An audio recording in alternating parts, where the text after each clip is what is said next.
Hello everyone, আজকে আমি আবারও চলে এসেছি খুব সুন্দর একটা ভিডিও নিয়ে। আজকে আমরা গেছিলাম আমাদের মাঠে, আমার বোনরা এসেছে, তাই বোনদেরকে আমাদের মাঠটা ঘুরে দেখাবো বলে গেছিলাম। মাঠে গিয়েই বোন এত সুন্দর শাক দেখে পাগল হয়ে গেছে, বলে দিদি আমি কটা শাক তুলবো।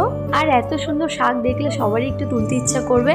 আর বোনকে বলছিলাম তুই আর কত তুলবি, দেখো কত শাক তুলেছে। হঠাৎ করেই তারপর মাঠের মধ্যে একটা দারুণ মজাদার জিনিস খুঁজে পেয়েছি।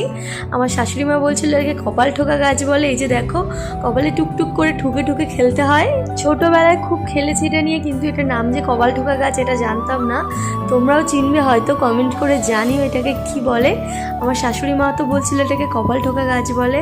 তারপরে দেখো, এই যে সর্ষে ক্ষেতের মধ্যে দিয়ে আমি যাচ্ছি, এটা কিন্তু আমাদেরই সর্ষে ক্ষেত, এটা আমার শ্বশুর মশাই চাষ করেছে। এই ধনেপাতা গাছগুলোকে দেখো কত সুন্দর লাগছে দেখতে, ধনেপাতা গাছগুলো ফুল ফুটে গেছে বলে আরো সুন্দর লাগছে। তারপর বিকাল হয়ে আসছিল বলে আমরা বেশিক্ষণ মাঠে থাকিনি, সবাই বাড়ির দিকে যাচ্ছিলাম।